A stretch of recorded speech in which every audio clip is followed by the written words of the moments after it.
everyone, Arsenal having problems, and we want to offer solutions. It is just Sheroy and I. Big up to all the incredible guests we've had over the last few weeks, and in the other 15, 16 episodes of the podcast. Actually, I can't believe we're on. What's this, episode 17? Something like that, Sheroy. Is it 17? I don't know. It's mad. Once we got into double figures, I thought, all right, we're in it for the long haul now. Let's go. Yeah, we're committed now. Yeah. No, look, they've all been fantastic. Sometimes, though, we just need a bit of therapy. Let's talk this out. Me and you get it all off our chest, because actually, this is actually going to be a podcast driven by the Goonerverse, which is everyone who was commenting in the community post I put on the YouTube channel, asking you, what are the tweaks? What are the 5 tweaks for you? And you didn't have to come with 5. You come with as many as you want. That will change Arsenal's season. And I frame that very particularly. What do I mean by tweaks?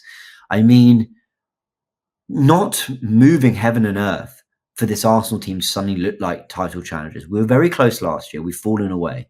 So what are the shifts? What are the little changes that get us back on course? Because I really think it's a matter of that for Arsenal. We want to explore that. We're going to go through some of our suggestions. Some will be fed by what you guys have suggested. We'll read a few names out. Thank you to everyone who did comment.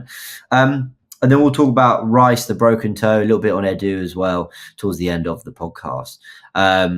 Sheroy, I don't want to do a whole inter segment. I don't think it needs to be done. But I just want to ask whether you sit on one of two sides of the fence, which is that was much more encouraging. Keep building on that and we're going to get there. Or whether it was, okay, you crossed it a few more times, but I'm still not impressed. Where are you with? I feel like that's where the Arsenal fans are divided. Yeah, for me, it wasn't even necessarily the second half. It was more the last quarter where I thought we showed a lot more intent, right? And that was something, man. But I really didn't think that I'd be clutching at straws at this stage of the season by saying the last quarter of a match against Inter when we're behind, when since the last international break, the only victory we've had has actually been against Preston. We're in a backs against the wall scenario, and that's what I'd be honing in on. Shakhtar 1-0. Sorry, did you say away from home? No, I didn't. No, I didn't say that. But yeah, look, I mean that you are wrong. Okay. Yeah, I was. But that's where I am. That's where I am with it. Yeah, it is something that we can build on. I don't know if it was quite what Arteta made it out to be by saying it was the best Champions League performance that he'd seen from his team against a big team. Albeit he may be right because our away record in Europe hasn't been great. But I think the noises that he's making about saying things like we could perhaps beat Chelsea if we play like this, and what he was saying before Liverpool about we're going to be flying, these all sound like statements a manager makes when he is desperately trying to instill some sort of confidence into his team. Yeah, I got that impression. I also got the impression when he said, line about the best performance Arsenal had in Europe in years or whatever, I kind of thought to myself, like, if you wanted to dress up the following facts, and I'm actually going to state some facts now, that we had more possession, that we created a better XG, we had more shots, we were certainly more threatening on the day, that we had a lot of territory, and that on another day we probably scored with the chances we had, then yes, that's correct. I actually think that's factually true. And then you take into account Inter Milan, the Italian champions, you take into account how good they've been in the Champions League, they haven't conceded a goal. Okay, like these are all facts, cool. However, they rotated probably 4 or 5 of their best 6-7 players. Barella, Bastoni, DiMarco, mum's going to kill me for the accent, Thuram, all out the team. Çalhanoğlu was only just back. He'd been injured or out the team. Why did we have so much territory? Because I don't want to say they allowed it, but because they just opted to play that game instead. First 15 minutes, we can live with them. Everyone gave credit to Arsenal for the second half endeavour. Do you know the most impressive thing I saw from Arsenal? And maybe it's because I was at the game, so I have a slightly different perspective. It was the 15th minute in which they put a ball wide to Saka, and he had that shot that kind of went towards the keeper. I think he could probably do a bit better with that. I think he knew in his reaction. But then after that, Arsenal got on the ball and played. Now, the San Siro was loud. It was intimidating. I was quite blown away. I was like, wow, no one ever talks about the San Siro when it comes to atmospheres. That was pretty special. And the way Arsenal got on their foot on the ball and played and weathered what was a really difficult first 15 minutes, we could easily have been 2 or 3 down, and then started to wrestle control of the game. That's when I was most impressed by Arsenal, actually.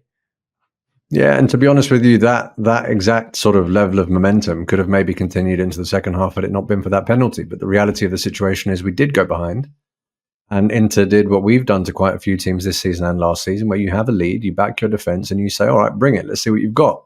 Now, very often, we commend our defence, and sometimes opposition attacking lines get criticised for not being able to break us down when we do that. The shoe was on the other foot yesterday. And then the problem with that is I felt as though the players and the fan base really needed some confidence going into this weekend. And that's why I think the manager said what he said. Even though it was a loss, not the confidence that he would have wanted, he wanted to try and find something to put some air back into the lungs of these players for this weekend. Because we all know that this is now not me exaggerating because I'm on a podcast. Not that I do that. This is a make or break Sunday. Yeah. Apologies to everyone. I was using the wrong microphone. So I should come through a bit more clearly now. Apologies for all that, everyone. But here we are. Let's do it then. Right. The performance in terms of effort and endeavour was better from Arsenal, but like we said, that it's a pretty low bar here. So let's look at the things that really get us back to winning at the Bridge and get us back on course and try and salvage our Premier League season, because everything else is still absolutely there to play for. There's nothing to salvage in everything else. Even though we lost to Inter, I still feel pretty fine about the Champions League. It's the Premier League we're looking at. Would you like to put forward a first point, or shall I? Yeah, I'm going to go. I'm going to go for it. I'm going to go for it because I don't have that many, to be honest with you. One, go for it. I think we need to go back to basics and start utilising players in their best positions. I think we've overcomplicated it a bit now with Havertz very often drifting out towards the right, with Partey not occupying the positions where he's quite clearly the most dangerous. I mean, there are so many things that we've sort of tweaked, with Trossard moving into a position where it's become quite clear now over recent weeks that it doesn't work. I think when you're trying, I'm not suggesting that we need to try and get back to the form that we had at the back end of last year with any sort of immediacy, because that takes time. But when you're trying to get back to what you know and make your players feel comfortable, make them look comfortable, players will have muscle memory in terms of what they were doing in those games, right? That for me is integral now. And the reason I say that is because last year against Chelsea, albeit we didn't look great at the Bridge after that international break, but last year against Chelsea and the year before that, the way that we set up generally tends to work. For me, it's just go back to basics. So we're going to shout out a few people here. Eden Campbell in the comments of our community post said, keep Kai up front, which again alludes to the keeping things to basics. Don't overthink tactics was something that Yupsa put as well.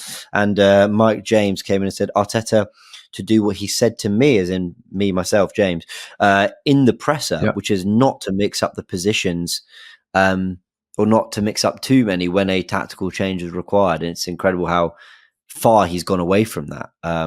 And I won't forget it because he said it directly to me.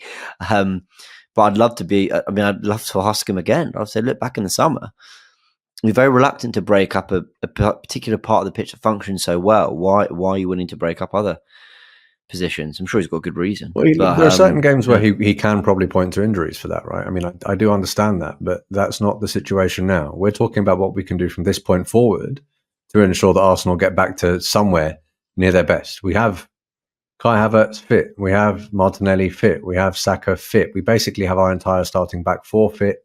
We'll come on to Rice later. And in all honesty, I heard talk about Odegaard perhaps being included in the Newcastle squad. So the fact that he wasn't, and the fact that he then travelled, I'm going to operate on the basis that he is fit going forward. Yeah, me too. And even if he's not, by the way, even if he's not 100%, I very often don't suggest starting players if they're not 100%. But we are so desperate for this win, I'm now leaning towards just play him. Yeah. Should we establish what those positions are that we feel he's tweaked too much? I feel it's difficult because we've seen so many great defensive performances from him in this position, but I feel Timber at left back is a waste of what he does really well. I think what we've learned, especially as the games become even more tactical, what we've learned is that basically players and the angles they have are more important than ever before. And in our particular system, a right-footed left back is really clunky. I know that we invert our left back into midfield, but I actually don't think Timber, even when you ask him to do that. So, okay, let me start again. So when you're a right footer playing on the touchline, you receive the ball, you're always facing inwards. A left footer can drag the ball inwards, but is front facing outside as well. It gives an overlapping option to Martinelli, which makes Martinelli more unpredictable. It means he can go inside, outside, and that's another question. So just what stronger foot you have can make a big difference, in my opinion. And Arteta's actually kind of spoken on why it's important to have stronger footed players and whatever. The other issue, though, and this the point I started making before I went back, is that when you're reverting Timber into midfield, Timber's a very technically gifted player, but I don't think he's a pass, look up, and then threat. What he's actually very good at technically is when under pressure, using his body, using skill, looking after the ball tight, and actually dribbling out of a situation. I don't think he's a pass and move out of a situation. Now, we're talking about professional footballers who, in theory, should all be able to do a bit of everything. Now, if Timber was starting for a team, maybe going for Champions League football or somewhere else, you'd say, yes, he's brilliant. Ask him to do whatever. It's a bit like when, David Alaba he's Austrian, isn't it? Alaba. I think he would basically be a left back for Bayern Munich, but like a number 10 for Austria, because basically, with all due respect, and actually I know Austria were very good at the last year, so any Austrian gooners watching this, don't be mad at me. But I think it's that theory of like, basically, we'll get our best player in the air of the pitch, and we can get them affecting the game most. And okay, let's use Gareth Bale, Wales, and Real Madrid. He would always play in more central areas for Wales, I felt like anyway. It feels like Timber's good enough that for almost any other team, he could just slot in somewhere and be fantastic and pretty much do everything you need him to do. But in this particular Arsenal team, we have better players who receive the ball in a double pivot and can thread through the lines and can progress us up the pitch against elite defensive opposition. Yeah, and I think him buying Calafiori is actually somewhat of an acknowledgement that he probably agrees, right? But again, the guy's not available. So if we find ourselves in a situation where Calafiori isn't available, that's clearly his first choice on that flank. Yeah. Are you suggesting that we do start someone like Zinchenko on that side? I was okay with Timber starting this game because Dumfries and it ended up being Darmian, but DeMarco, their wing backs are fantastic, and the way they stretch the pitch, they cause City bucket load of problems. So I was okay with Timber to give us a foundation in the game. But the minute we went into the second half, it was a game for Zinchenko. Yeah. Their wing backs were pushed back by our wingers. They were playing with the midfield three. They didn't actually even operate with a midfield four and a one up front till about the last 20 minutes. So had all that time to get Zinchenko in the areas that he's brilliant in, and Arteta didn't do it. I don't know if you want to move on, but what you've just said actually leads on to one of my other points. So yeah, let's move on. Let's just quickly, because the others are more obvious. Yeah. Trossard isn't a 10, certainly not, a false 9 and a 4-4-2. Havertz shouldn't be dropping into midfield, should be up front. And they're kind of the main ones, really. Yeah, and I mean also what Partey was right back. A lot of people are sort of giving me a lot of stick for the way in which I've received Sterling. And I'm very often hearing, no, look, his best work is done on the left. He's been forced to play on the right, and he hasn't looked that good. Mm-hmm. But I'm sort of sat there thinking now, are we actually playing him out of position as Saka backup? Is he meant to be occupying the left? Have you seen anything to? I mean, that's one of the questions that. Okay, I know what I said when we signed Sterling, which was that we are getting an operator who can play it. I don't know why my laptop is. I don't know when I celebrated the Sterling signing in this moment. I mean, I certainly was quite happy about it on deadline day. Look, I said when we signed him, he could play right, he can play left, fantastic. He's looking very uncomfortable on the right. Very few players outside of Bukayo Saka have looked good on the right for Arsenal. Jesus has been the closest. Even then, I'd give him a 6 out of 10 really for it. I've always felt the balance of the squad was Martinelli, Havertz, Saka. And then it's Saka and Jesus for the right. It's Havertz and Trossard up front, and it's Sterling and Partey on the left. That's how I felt in the last month. That is how the front three should be rotated. But Sterling did play some brilliant football on the right for City. So exactly. The only reason I brought that up is because we were talking about players that might have been played out of position and getting back to basics. That was the only one. The only other one that came to mind. So point number one is back to basics. Players in best positions. I agree. That's a simple tweak. Now, I've got one I want to bring forward. I know you just had one there. Does it link to that last one? Is that why you want to bring it up? Fine, go for it, man. It's all right. Okay. I feel like what we'll do, we're going to write them all down. And then if you feel like this actually is more the same as the first, and that's fine. But my one is cement your core. And what I mean by that is the core is always spoken about when it comes to title winning sides. They're always, when City won the treble, they spoke about what John Stones did stepping into midfield and Rodri's performances and Haaland's numbers. I just feel like we've got Raya, Saliba, Gabriel. That's our core. The rest is mush. Is it Rice? Well, he's playing in the 8. Is it Havertz? Well, he's playing in the 10. Is it Partey? Well, he's in great form now, but is he going to be all season? Have Arsenal been at their best? By the way, Partey's been fantastic, because I know Partey fans get mad at me. But our best patch of form was when Jorginho and Rice were playing together in 2024. I know Partey started in the run-in. I totally acknowledge that. But we've been a bit more open. So maybe before everything gives us on the ball, maybe off the ball we lose something. I don't know. But he's been our best midfielder. So I don't want to go into him. But my point is, but if it is Partey, go for it. Then don't move him right back. Move Rice right back. Cement your core. We have to cement our core. Raya, Saliba, Gabriel, Rice, Havertz. Everybody else can come in and do it, but you've got to have your core. Would you agree that's a different point to the players in best positions? Yeah, it is for a number of reasons, man. I mean, one, when you cement your core in that way, you're inevitably going to develop rhythm, right? That's a pretty obvious point. But what Rio's pre-match analysis against Inter was all about, you have to get the ball to the wide men. Because that, given all of the sort of variables in the middle of the park and up top down the middle, it's seen as though the wide men are the only sort of people that consistently occupy that position. What I think you do by cementing your core, you give us that threat through the middle again, which we really lacked in recent weeks. Everything has either been cross from the right, cross from the left, set piece, or bust. That has basically been the strategy, sad to say, right? And that's because not much is happening through the middle. I think if you cement your core, you open up an entire section of the pitch that we really haven't been able to exploit for weeks now. Yeah, I agree. We don't have to spend much time on that one. It was probably the point I've got written down that I was the most happy with, actually. It's that I think it's a big thing. I did a video, I think it was in June, maybe July, and I talked about it not being a good thing that we signed £170 million worth of talent in Rice and Havertz, only to not really know where we want to play them. Now, we know we are going to play them. Now, you can see that as, you know, the positives of their versatility, or you can see it as, I just think the very, very, very best have their position. Absolutely. Now, okay, De Bruyne has played false 9. He's played left 8, right 8 in the 10. And I get it. But we're talking about our core here. Fabinho and Rodri weren't moved. Haaland and Firmino weren't moved. And when they were, or Firmino's, because a better model came in. You know, I just... your core for me has to remain in place. For what it's worth,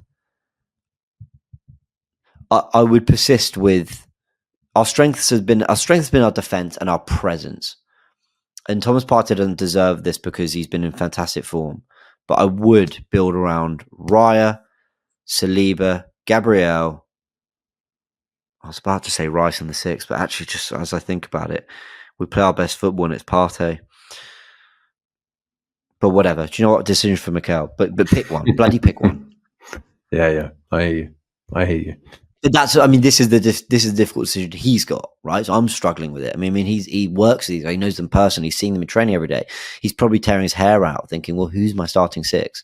But it's a very privileged problem. I'm sure all 19 other managers in the Premier League, even Pep Guardiola, who's just lost Rodri, wishes he had this problem. But my word, he's got to pick one.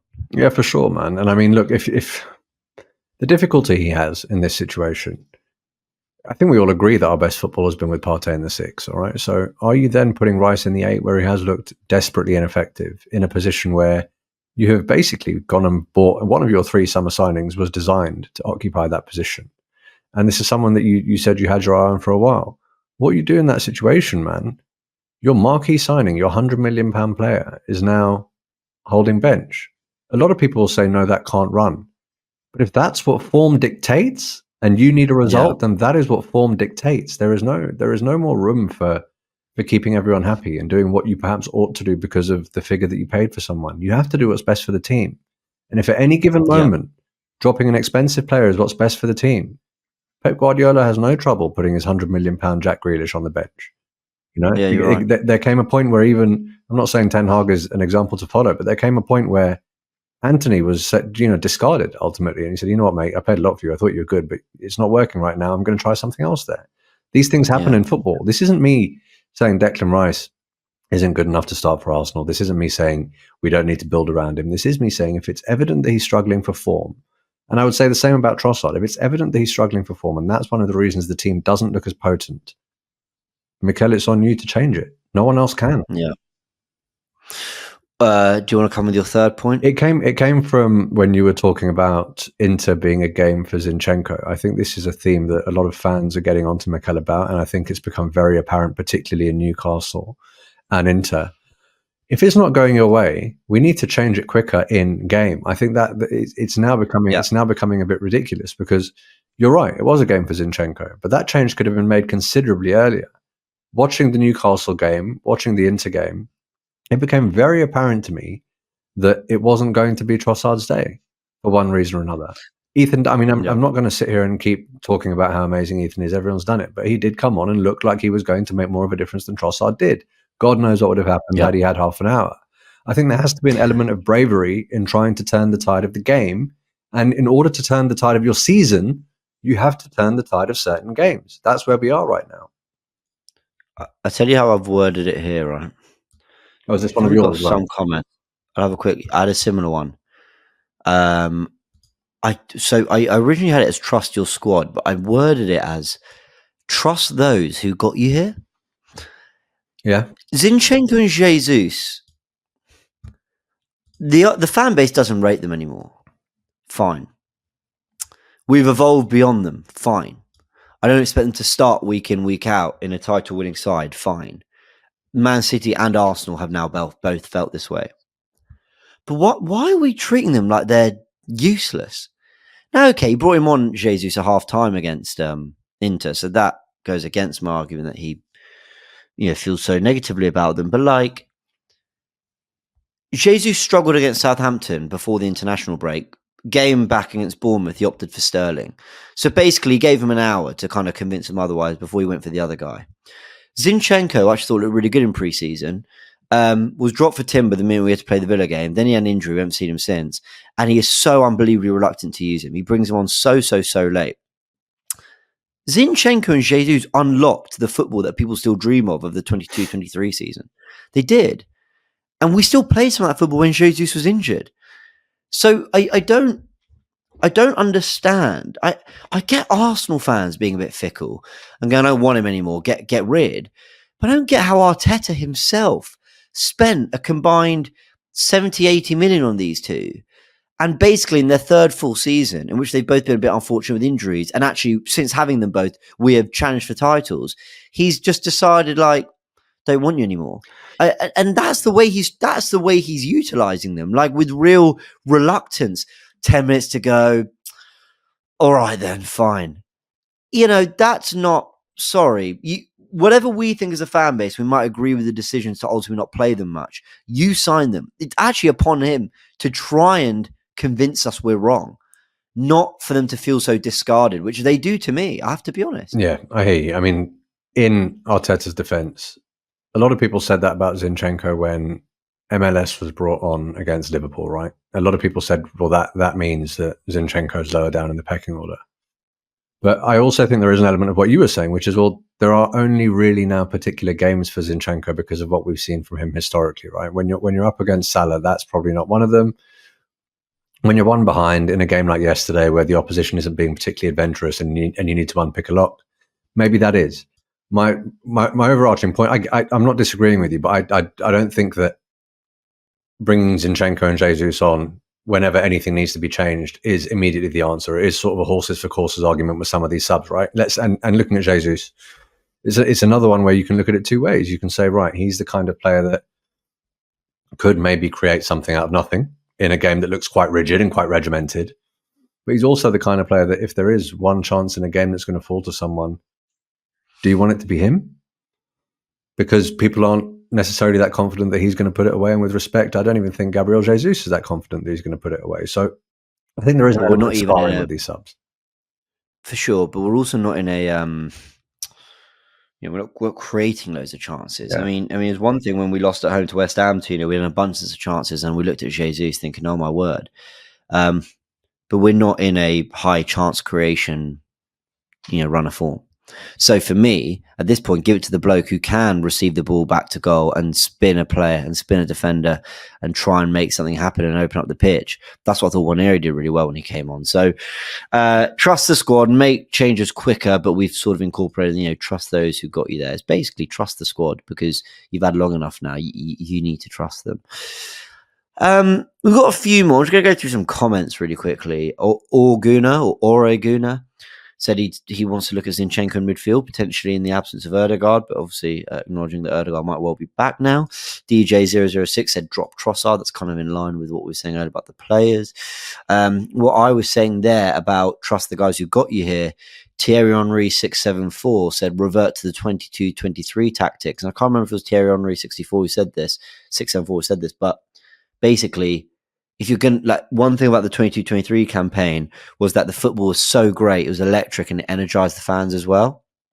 So whether it's even the best way to win a title, at this rate, what we're doing isn't even energizing us, nor are we enjoying it. So maybe, revert to something more akin to that style of football, and then maybe see how you make us run-in proof and title proof, but kind of instill a bit of that back into it, which kind of back to what we were saying about Zinho Jesus as well. Yeah, when you're at this point of the season and you've dropped this many points, though, let's not forget that the reason Arteta moved away from that style of football is probably because he felt it was slightly too vulnerable, right? If you're ever going to do it, you do it at the beginning when you've probably got a bit of a clean slate and you have a margin of error, and then you tighten up if you see that it's not going your way. But we're now in a situation where I think the entire fan base feels as though if we don't beat Chelsea and we don't win a fair few games after that, we're in trouble.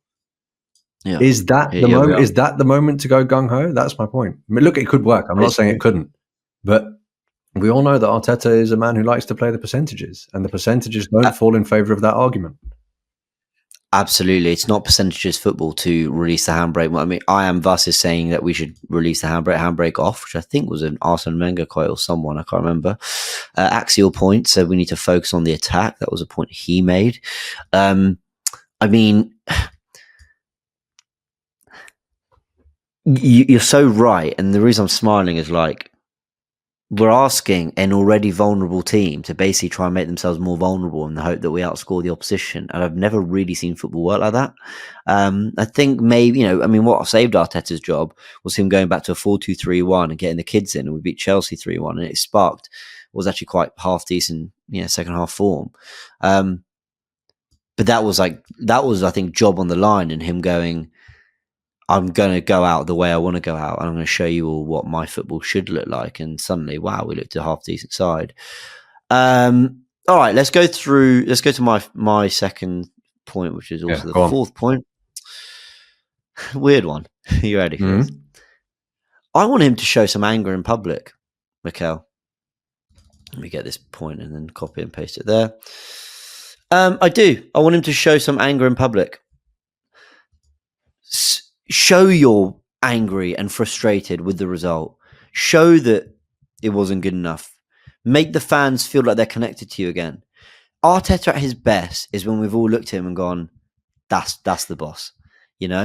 Whether he defends our players, whether he is saying things about the referees, whether he is... Remember what he said?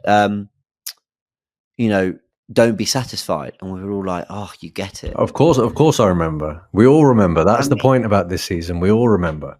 Exactly. And him saying, he didn't even just say that. He said, don't be satisfied. We want more and we're going to get it. That was oh, Mikel, you understand me. And when he says things like, that was our greatest performance in Europe, and, it was a terrific, just generally basically say it was a terrific performance and everything's great, and, we've just been unlucky.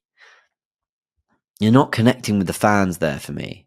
I would love him to come. He's never going to slate the players. He needs to work with them 10 minutes later. But I'd love him to sit in front of the press conference and go, I'm so mad at the players because they should have taken those chances. Yeah, that's okay. I think it's okay to say the players missing chances is also them playing badly. Or he say has called a I'm couple of them out. really mad at the form we're in. He has called a couple of them out though, right? He has, I think, in consecutive weeks he's called Martinelli. He's just done it in a pretty soft way. The only time I actually remember him being visibly angry with the players in public was after Fulham away last year. He basically said that wasn't on. That performance absolutely wasn't on. He hasn't done it since. He went at the refs publicly and called them a disgrace, and he's realised that he's going to get punished, so he hasn't done it since. So yesterday, by the way, he looked pissed off in that interview. He was that was a classic, because we've watched the All or Nothing. That interview yesterday was him probably switching in the dressing room and coming out and doing exactly what he said in All or Nothing. He said, "Now I'm going to go and eat shit and defend you lot." Having just laid it. I honestly don't think he went into that dressing room and applauded those players yesterday for losing that game. Oh, I think he did. I don't. I can't see it. I hope you're right. I feel like he went in and went. I think after Newcastle, he gave them a real dressing down. I imagine he would have after that. I think for this game, he would have said, "Guys, you've got to be proud of your efforts. Like, you gave it a real good go." And that's a problem. If that happened, that's a problem, man. Well, I'd like him to be more angry, whether it be in public or in private. I'd like to see Mikel Arteta feeling like this is unacceptable, like the words "and we're going to get it" aren't being carried by the rest of the team. Now, by the way, he's not doing at the moment. I put our form more down to him than the players personally. And then people might talk about the transfer window and the board and whatever. We'll chat about that at the end of the pod. But I'd like everyone to look angry. I had a really good view of Saka in the second half. He put one ball into the box, and I think it just went over Gabriel or Havertz or someone like that. I can't remember what happened. Anyway, I think it was late in the game, maybe just over Gabriel, went out for a goal kick. And I just saw him, I think, and I don't quite remember what he did, but it was a very exasperated look. It was a very like he looked down. I think he might have even gone to his knees for a second. I can't remember. And apologies, Bakai, if I'm remembering it wrong. But there's definitely something that to me was like I've tried everything again, guys. Can you help me? That's just how it felt to me.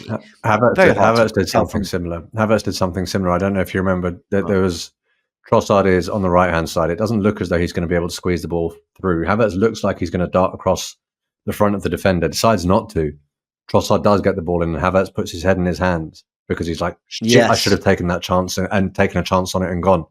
But I didn't. Yes, I remember that. That was also, and then, I mean, I don't think anyone's going to suggest that Kai didn't try last night. He put his body on the line, and he came off looking like he just went 12 rounds with Tyson at the end of it, right? He's another one that does try. He's not short of trying. Yeah. Okay, have you got another one? Go on, you go. This is our fifth one. So is this our fifth? All right. Well, if you don't think it's worthy of being our fifth, then I'm not pressured. Well, we can add it and then see if there's better one. We'll just see. But go for it. Arteta very often, historically and recently, has spoken about Arsenal needing to be unpredictable. Mm-hmm. I would say that we are the exact opposite. My point here is we need to be far less rigid and become more unpredictable again. Now, if you remember, there were times when, of course, we could score from set pieces. Of course, we could score from Saka cutting in and scoring, but we could also score from hitting you on the break. We could also score from you being in a low block and Saka or Martinelli maybe giving the ball to, I don't know, Calafiori or Partey at the edge of the box, and they lace one in from outside the box, right? There were times not so long ago when, in fact, we could go long with Raya, a wonderful diagonal, cut out the press, and that leads to a goal. There were so many facets to our attack. Yesterday was, I'm going to get the ball out wide. My wingers are always going to hug the touchline and we're going to cross it in. There was one moment where Saka doesn't hug the touchline, very cleverly darts in off the ball. He gets the ball, lets it run in front of him, and he's right in front of the box and everyone's applauding it. That was the one time I saw it, breaking from the mold. I think we've looked far too rigid, and that's fine when it works, but when it doesn't, it can't run. It just cannot run. So falling into the become unpredictable category, and I'm glad you said that. I think there's a few separate points I think all fall under it. I actually, funnily enough, wrote spring a surprise, and then I put Sterling to start. I just went, what surprise? This guy's not useless. He can't be useless. He cannot be. Do something different. Maybe not at home to Man City, but we can be more unpredictable, like you said. And I think rotation and throwing starts at players and mixing things up is definitely part of it. Also falling in that is Waneri game time. And that came from John Scarrett, also said just simply play Waneri, and I agree with that. That I think falls under the become unpredictable category. And I don't think this is even in the absence of Ødegaard.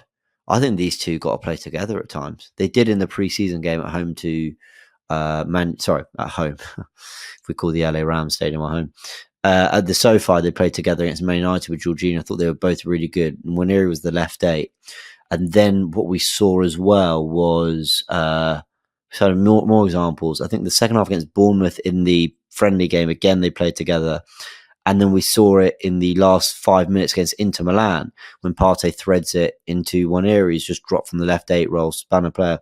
Now, the reason I think Waneri's got to play is because, and I don't think Ødegaard has this either, he is one of our best players outside of maybe Saka out on the right. He might actually be the second best player of the squad at taking a tight situation, opening the game through a dribble or a turn or a piece of skill or a feint or something. And Inter Milan couldn't deal with him yesterday. They couldn't. He spun away from 2-3 moments and, was unfortunate with the shot at the end. I don't think even with Ødegaard in this team that we should be saying that there isn't space for that in our side. Waneri looks like a game breaker. He is something that can just break the flow and the steadiness of a game. And he's got to play for me. Yeah, and the best Man City sides that we've watched over the years didn't just have one game breaker. They had like 3 at times, right? And I'm now sat here looking at, right, you mentioned the left 8, right? And Ethan can maybe occupy that position. The people that have played in the left 8 this year, Marino, Rice, they get criticised for a lack of dynamism. They get criticised for not really bringing a goal threat other than from set pieces. And they get criticised for at times not just slowing us down in transition, but actually slowing us down in what looks like more routine open play. Yeah. Ethan is the antithesis of that. The absolute antithesis of that. And if you combine that with someone like Ødegaard, this goes back into being unpredictable. This goes, a lot of the things that we've mentioned, this fits into them quite nicely. Let's assume that Martinelli continues a relatively bad run of form, okay? People will do what Newcastle did. Throw him down the line and say, if you can beat us, great. Best you can hope for is probably a corner. And I know it sounds rude, but that's what they did, man. That's what they did. So let's assume that's going to happen. They will be worried about Saka. They will be worried about Ødegaard. They will be worried about Ethan. And if Kai Havertz is occupying his proper position, they will be worried about him too. You're then looking at a lot more attacking threats on that pitch than we have seen over recent weeks. Over recent weeks, man, they haven't been worried about Martinelli. They haven't really been worried about Rice or Marino. They haven't really been worried about Havertz until he moves central for like the last 5 minutes of a game when we're absolutely desperate. They've only been worrying about Bukayo. It's difficult. It's difficult to extinguish Bukayo Saka's threat, but it's a lot easier when it's probably the only one on the pitch. You need to have a multifaceted attack. That's why you have an attacking front line of 4, sometimes 5. That's the reality of the situation. And at this point, but I wouldn't be saying this, and I wasn't saying this when Trossard came into the team for Ødegaard, because I completely understood why Trossard was playing at that point. Things have moved on. We've seen what happens when he has a run of games. We've seen how bad it's looked. My point now is the Premier League season is already on the brink, my friend, and you've given it so much time and it hasn't worked. What is there to lose now? Yeah, I agree with all that. And someone commented when I suggested playing Waneri even with Ødegaard back, someone said, look what they do to Saka. They 2-3 man. Is Waneri ready for that? Should we put him through that? And ultimately, what makes you think he wouldn't get marked out of the game himself if he's so good? And I'm thinking, if there's 2-3 man on Saka and there's 2 or 3 men on Waneri, well, there's only 4 other players left on the pitch. That's what I mean. And that's why it's so easy to try and get someone like Saka out of the game, because then this is what I'm saying. They're not worried about the other threats on the pitch. So they can commit 2 or 3 there. They can't do that if they're worried about our entire front line. Peak Man City and peak Liverpool almost had the exact same problem on both sides. So City, I mean, they talk about the wingers, but really the problem was David Silva and De Bruyne. If you were blocking the lines into De Bruyne, unfortunately the space was there to thread to David Silva, and it was so difficult to keep an eye on both. They could have played anyone wide, because once Sterling and Sane weren't the guys anymore, Jesus and Grealish, whoever ultimately came in and had relatively similar success, maybe not in terms of numbers, but in terms of the level at which City played, because it was always having those 2 8s that were constantly, and Pep moved away from it. But then Liverpool, you couldn't just think stop Salah, stop Salah, stop Salah, because Mane's laughing. And I don't feel we have that equal threat on each side. We don't. I actually feel we have such specific profiles on both sides of the pitch. And each team picks their poison and then goes, well, stop Saka and Odegaard over there because Martin's not in great form. And what we did really well in 22-23 was Xhaka was as much a goal and kind of creative threat. His numbers were fantastic, 7 and 7. And Martinelli had a better non-penalty output than Saka across the whole Premier League season. So it just made us a different attacking animal. And that actually, becoming unpredictable, which we've covered actually in quite a lot of detail there. But again, this one came from Prince of Somalia 1231, who said get the wing. He said get the wingers closer to goal, and it's all and I fundamentally agree. Again, I think that comes under becoming more predictable. Go on, you go. No, it's exactly that. I was saying about Inter, the one time that Saka actually is slightly more central, he finds himself right on the edge of their box and creates a chance. I completely agree, Prince of Somalia. Completely agree. It was our principles and our shape is fine. We build up in either a 3 and a 2, or maybe a 4 and a 2 and a 4. But ultimately, Martinelli and Saka will always be wide. Their starting positions will be out on the touchline to stretch that back 4, back 5, whatever it is. Fine. We have a basic principle of play. But I've never understood, and it's something we did so well in the second half of last season. I think we did it well in the first half of the 22-23 campaign. Saka and Martinelli had Zinchenko and White, who were naturally tucked in, one as an invert and one as a back 3 and build up. We had them going the other way as well. Zinchenko didn't always overlap, but he was happy to do it every now and again. It's how we got the winner against Man United in the 3-2 when Nketiah scored. Trossard picked up the ball and Zinni went on the outside. White developed he went from ball playing centre back to suddenly like overlapping right back out of nowhere. We just don't have that in this team right now.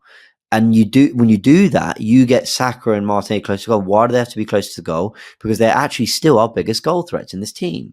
We have opted for a model, despite our football actually indicating we need a 40 goal a season striker. The way we play, a percentage football would suggest we could do the bloody Eucharist. But Havertz facilitates in movement and press and positioning and his understanding tactically. Jesus facilitates in his skill, his flair, his hold up, his strength, and his ability to, at his best, also break a game a little bit and certainly break a low block. The point is, both their strengths satisfy wingers getting closer to goal. And at the moment, we're asking them to try and supply 2 strikers that have never been depended on for their goal scoring form. Yeah, and at the moment, the way in which those wingers are attempting to supply is by putting aerial balls into the box, where you have centre-backs who are like twice the height of Leandro Trossard, who is very often the man that's occupying it. So it just seems entirely counterintuitive. So, yeah, I agree. So we've got our 5 there. I think that's a pretty solid 5. I was expecting someone in the comments to say, buy someone in January, you bastard. But he didn't say that, clearly. Well, but we're talking tweaks here. It's not a tweak. That's a big change. Yeah. So to confirm, first one, put players in their best positions. Keep it simple. Back to basics. Number 2, cement your core. Who is at the core? Who's your goalkeeper, your starting centre-backs, your 6, and your striker? The people that are never going to move from those positions are in the centre of the pitch that you can depend on week in, week out. Number 3, trust your squad. Make changes quicker. And remember what the guys that aren't doing it right now have given you before is a pretty big one for me, actually. Number 4, show some anger. Show the fans you are disappointed and you yourself are angry at what you're seeing.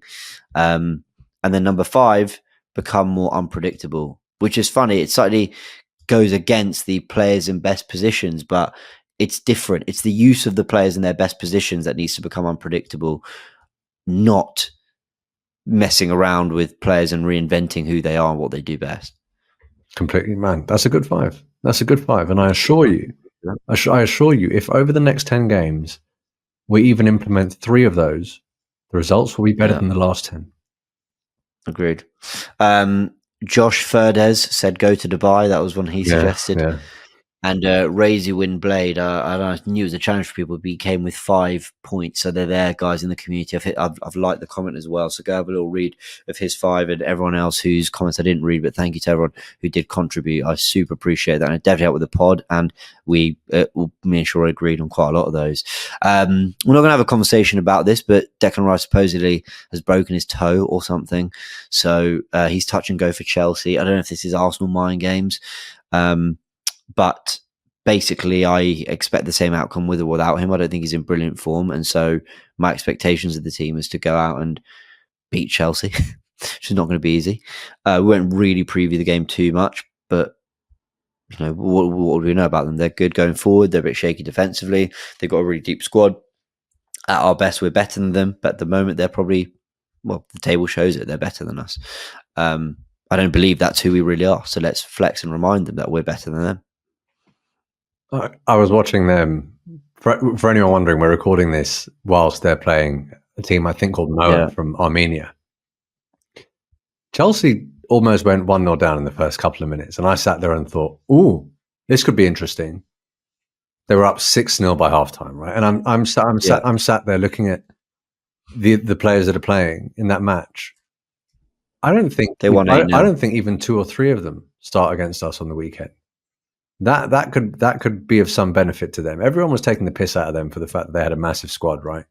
With this increased European content now, they may have given themselves a very, very unique advantage in that sense. Given themselves, or it's kind of happened for them. Yeah. By the way, I don't care. We need to win, and we are better than them. That's not me making excuses for the weekend. We absolutely are better than them. And ironically, not that I watch Chelsea week in, week out, but speaking to Chelsea fans, they actually say, well, what you did against Inter is probably exactly how you beat us. Because the one thing that we can't do with Sanchez in goal and with a relatively shaky back 4 is if you put in that many crosses, you're probably going to score 4. And that gave me reason for encouragement. So maybe we don't change it too much until after Chelsea, and then we implement our 5. Who knows? Well, I actually felt that way, that if this game goes the same way against Chelsea as it did against Inter, we win it. However, will it go that same way? Because I think Chelsea can secure possession a bit better than, and listen, they're a possession-based side, Inter, but at home, London derby, very good players in Caicedo, Lavia, Palmer. I do think they'll get control of the ball. So I think there'll be a better counter-attacking threat. So I actually think this could be quite a messy game. I think there'll be quite a few goals in it actually on the weekend. But like I said, we won't really preview that because we just have. That's really all there is to say. Hopefully Rice is fit. I want to spend the last 10 minutes just chatting about Look, Athletic did a full article on Edu, and look, I've been traveling today. I'm not going to pretend I've read it all, but a really interesting line that came out that apparently Edu, there may be some internal frustrations. The Calafiori deal wasn't sanctioned, that's the word, until a major sale. What pushed it ahead was Real Madrid came in for Calafiori, apparently. And look, I think we could sense this summer there were some tensions around the window. It didn't go smoothly. I don't think this was the plan. Would you make of not just Edu leaving, but what might have gone on behind the scenes as we speculate really more than anything? When it got announced, I think you tweeted, not necessarily a bad thing, but I'm not going to summarize it in a tweet. I'm going to do a video. And this is when there's minimal information, right? We just see the headline. And I tweeted basically 2 alternatives that immediately came to mind. I said, 1, you had targets to get and you didn't get them over the line and now you're paying the price. I replied to that and I said, equally, he may have felt very strongly as someone that cares about the club that we should have moved for a particular kind of player, and he wasn't given what he felt he needed to get that over the line, and that could have been the final straw. Now, what we're seeing with what the Athletic have now put out is it looks like it may well have been the latter. It looks like it may well have been the latter. But having said that, there are a number of things flying around. Let's not skirt over the fact that his salary has apparently tripled. But I say this coming from, ultimately, look, it's a job to this guy, right? Edu is a suit, just in a football world, but he's still a suit. And I've been around suits for most of my adult life, and I can tell you this for a fact. Very often, because you don't want to burn bridges, you have a public-facing position, and it's very easy to say, look, it was an incredible amount of money, it's a new project, and I'm excited. But deep down, there was a reason that you wanted to get the hell out of there, and you just didn't articulate it. That happens a lot in the world of business. And that could very, very easily be what's happened with Edu here. Because I'm going to be perfectly frank, right? Edu did a lot of interviews over the summer, so did Arteta. We've spoken about what Arteta and Odegaard said at the end of last season. I cannot believe that all of them together felt as though Calafiori, Marino, Sterling was enough to instill confidence in the players and the manager and instill fear in our opponents. My point is we're not behind the scenes, so we don't know. I don't know if it was Arteta being stubborn. I don't know if it was Edu being incompetent. I don't know if it was KSC not sanctioning it. All we can do is deliberate what we hear. It seems as though it was the last one. Something wasn't sanctioned from upstairs. They said you have to move players before you bring one in. It was only when they got scared they were going to lose out that they brought in Calafiori. Now, that brings me to the end of the window. James, I messaged you when Vieira went out of the blue, right? I messaged you and said something along the lines of, he's gone too? Something must be happening. Something absolutely must be happening. We must be bringing people in the way that we're clearing the decks, right? That, to me, aligns with what the Athletic are saying about the Calafiori signing. It seems as though those upstairs were like, look, you're not bringing anyone in until you clear the decks. They may have gotten rid of players thinking, all right, then we're going to take a punt and hopefully land the big target at the end of the window. But they had to get rid of the players first. Something happened and they couldn't land that big target. And we left ourselves scrambling for scraps. And that's how you end up with someone like Raheem Sterling. That's how you end up with conversations about why did Smith Rowe go? Why did Vieira go if there wasn't going to be an adequate replacement? That's obviously, this is all speculation, but that's the way that I'm leaning, having read what I've read. I do feel like with Edu, right? Let's say it's true that not everything was sanctioned for him, that they didn't say yes to every deal, that they wanted to be more ambitious this summer than was being allowed by the board. That'd be obviously very disappointing because that's not showing your full support to the people. But I will say this, right? Maybe I'm being too kind to the people upstairs here, but if you spent 65 million on Kai Havertz and 100 million on Declan Rice, only to end up telling the board, and 35 million on Vieira, only to end up telling the board, I need another midfielder and another striker, please. I do think they kind of have every right to be like, what's wrong with these guys? Okay, Rice hasn't been a failure, but, or at least to go, let's call it as it is. This summer, fair play, 30 million for Eddie, that's aging wonderfully. I knew it would. 34 million for Smith Rowe. Listen, ultimately a good deal. We've got decent money and he's proving a very good player for them. But he didn't sell well, like in his time. And it's not just him, it's everyone. I think Arteta tanked half those players' values by really not trusting them. I think listen, not all of that was harsh of what I just said on Arteta, but I think that's an element of it. And I think there's other people involved in the negotiations, but we didn't sell well. And then we started exploring, because it's been covered, we explored deals for players that we could have had for 30 million if we'd been braver and sanctioned the deal or opted for that deal only a year or a year and a half earlier. Alexander Isak was a £60 million striker that we could have right now. He's now 120 minimum. Kudus is a £90 million minimum winger we could have for 34 million.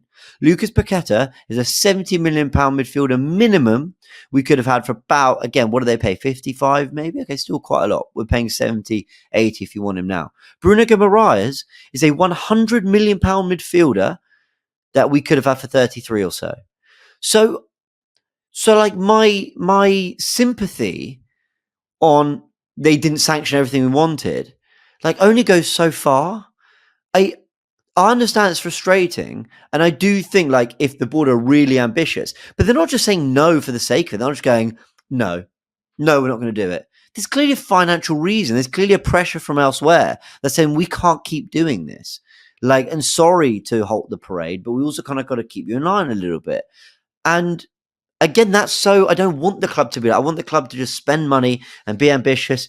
And you know what? Clubs have broken the rules and got away with it. Who knows? Maybe that's something we should be exploring, be more clever with. I don't know. I'm not advocating that, but you know, Turkish has mentioned it before.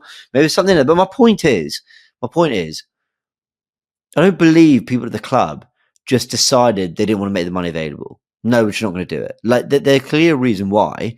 And I can't pretend that Edu and everyone involved in the transfer, it's not just Edu, let's call them transfer team, haven't missed out on some clear targets they obviously should have got and aren't paying the price by now going back in for three of those players. I mean, Isak, Kudus and Guimaraes were reportedly, according to strong rumours and reliable journalists, they've all said, we want these guys at triple the value that, yeah. And by the way, they went to West Ham, Newcastle, and Newcastle.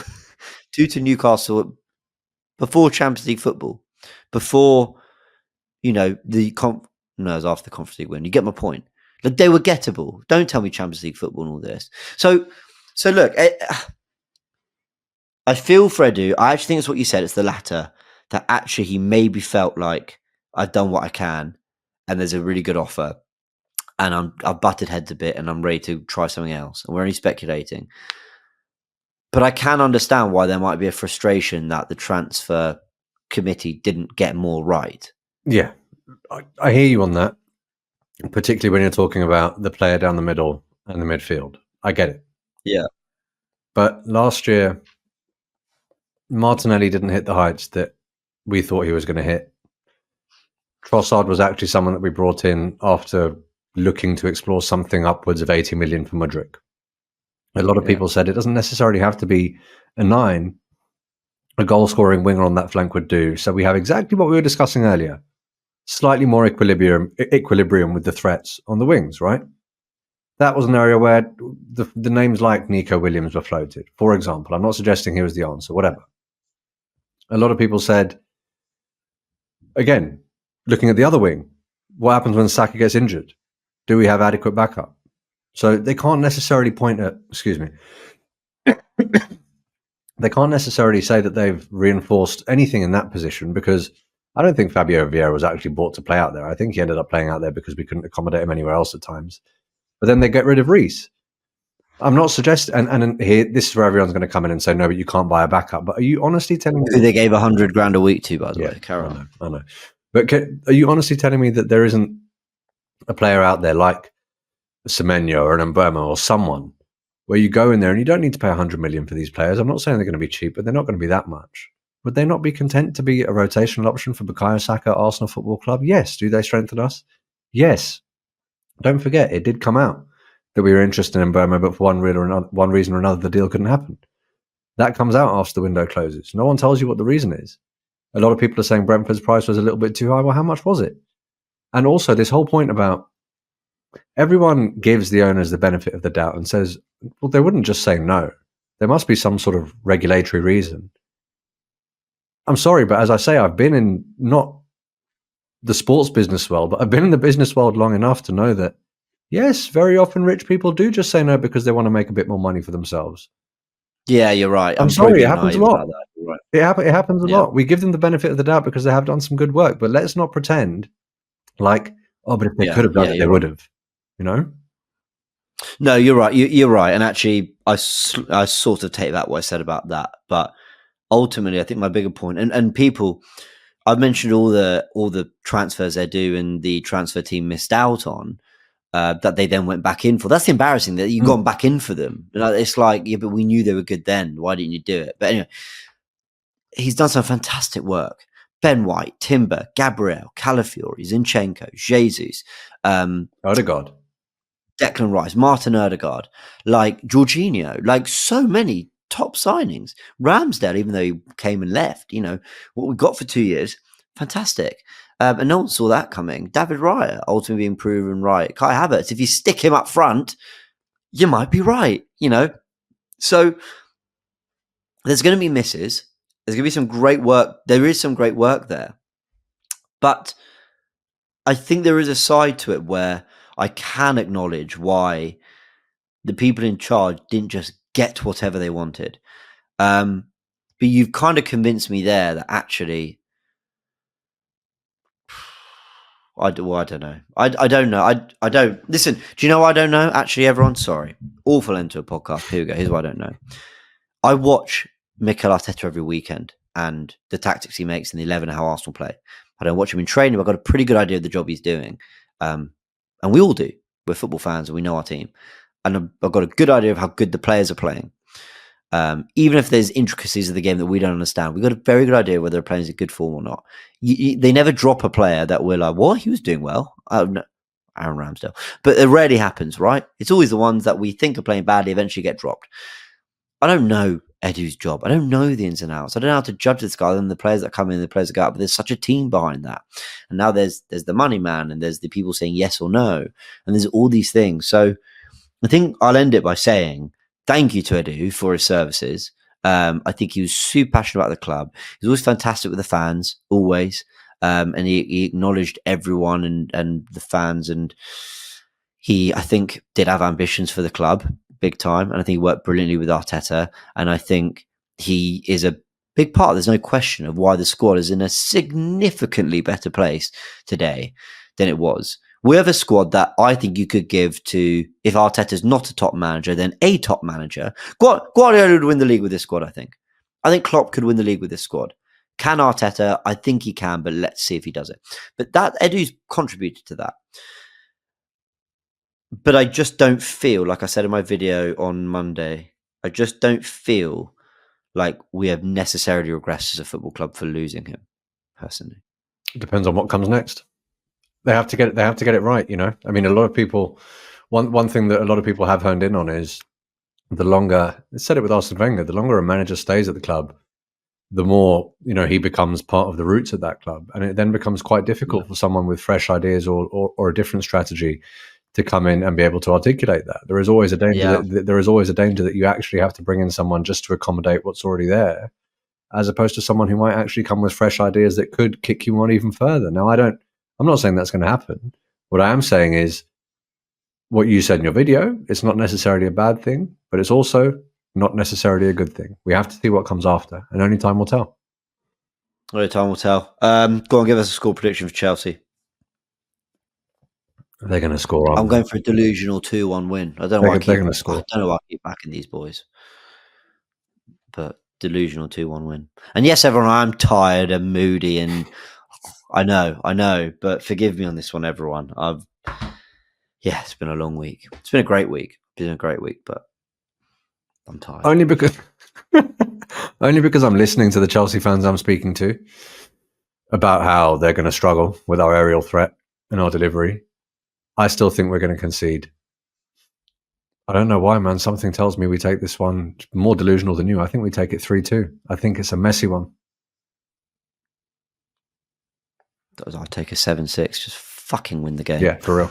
For real. Now I'm going to have to tell YouTube that there's swearing in this one. You can bleep it out. We've done it before. Remember, what was that week where we all just started swearing a lot? What were we talking about? I can't remember. It's just me and you. We're flying referees. That's what it was. Sheroy, you've been great as always. There will be guests next week. Hopefully something more positive to chat about on the Arsenal front. But great to offer some solutions. I do think we can all moan, and we've all done it. But what do we want the club to do? And I think it's good to throw ideas out. I, for one, if I'm doing something wrong, I much prefer if someone tells me what they would rather I did differently, rather than just saying I'm shit. Yeah, absolutely. Okay. Absolutely. What would you like instead? Absolutely. And one thing I would say is I don't think there was anything particularly profound about the suggestions that we made either. Nothing. Yeah. They're tweaks. We literally framed it as tweaks, not reinventing the wheel. We didn't say sign Gyökeres in January. We didn't say move to a 3 at the back. We didn't say hire a new manager. Tweaks. Small things that shouldn't disrupt the flow of Arsenal, but could have a big difference. Sheroy, big thank you, mate. Appreciate it. Love. Always a good one. Until next time. Really hope you've enjoyed another episode of the Goonerverse podcast with Arsenal fans from around the Arsenal world giving their amazing thoughts. A big thanks to our guest today. If you do want to follow this podcast on the go, you can. It's available on podcast platforms as well. Join us next week where we'll get more Arsenal fans to talk all things Arsenal. A big thank you again.